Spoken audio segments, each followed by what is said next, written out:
자, 바로 들어가 보죠.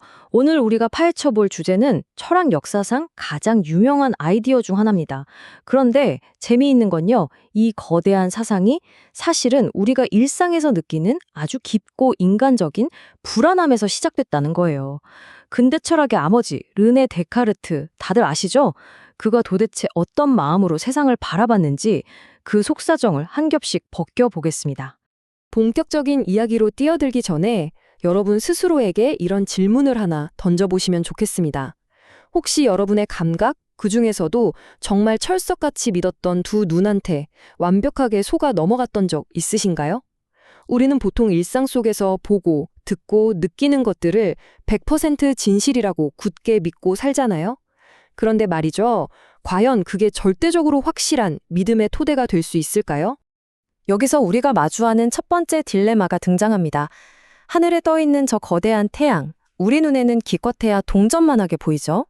한여름에 펄펄 끓는 아스팔트 위를 운전하다 보면 꼭 오아시스처럼 물이 고여있는 신기로도 보이고요.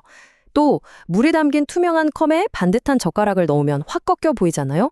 이게 의미하는 바는 꽤나 충격적입니다.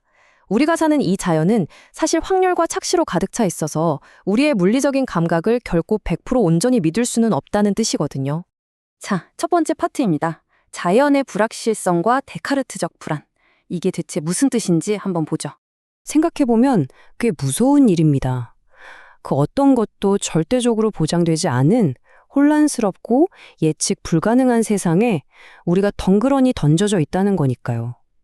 데카르트는 이런 깊은 불안감에 대해 아주 급진적이고 극단적인 해결책을 꺼내듭니다. 이른바 방법적 회의라는 건데요.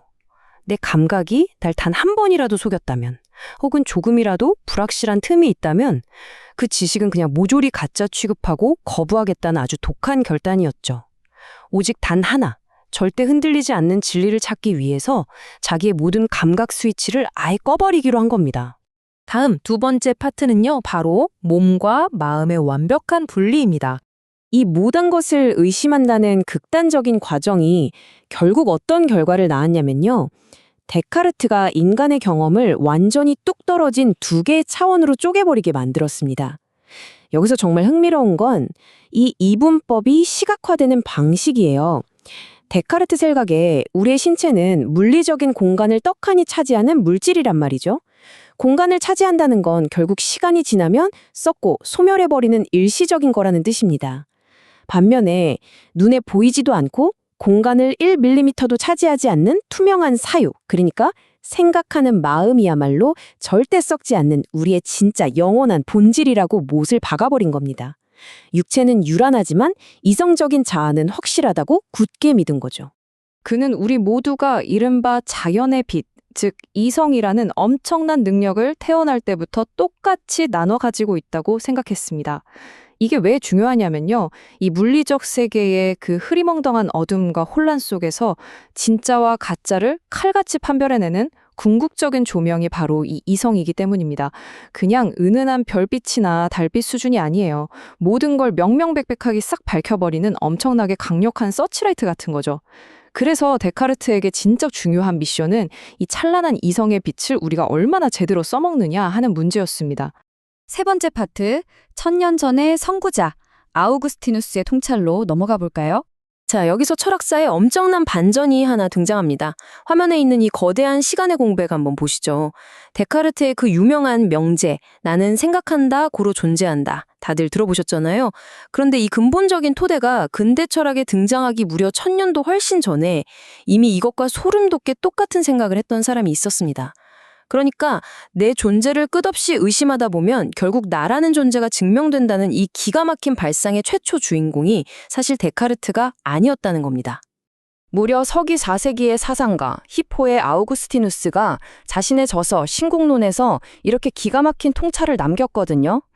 만약 내가 속고 있다면 나는 존재하는 것이다. 진짜 무릎을 탁 치게 만들지 않나요?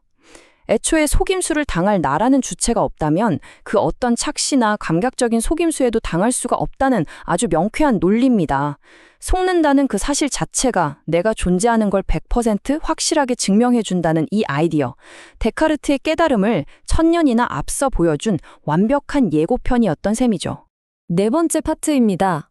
데카르트의 치명적인 오류, 그리고 이를 향한 현대 철학과 과학의 매사운 비판들을 살펴보죠.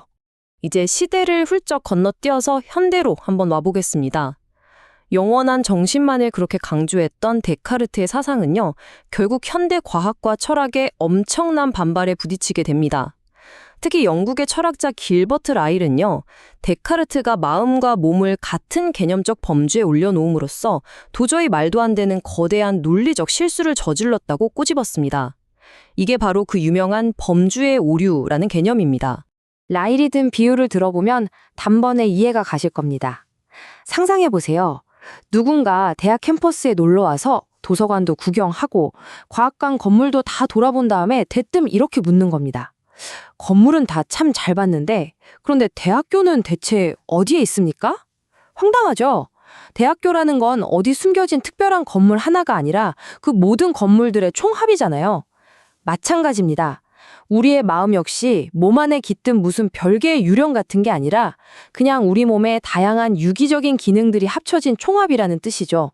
결국 여기서 우리가 진짜 주목해야 할 핵심은요, 현대의 수많은 위대한 사상가들과 신경과학자들의 의견이 만장일치로 모인다는 겁니다. 마음을 생물학적인 육체에서 완전히 떼어내려고 했던 데카르트의 시도는 아예 첫 단추부터 잘못 끼워졌다는 거죠. 메를로퐁티의 현상학이나 다마지오의 신경과학 모두 하나같이 데카르트의 그 몸 없는 마음이라는 개념을 아주 단호하게 부정하고 있습니다. 특히 다마지오의 관점을 통해 본 현대 신경과학은 아주 명확한 증거를 보여주는데요.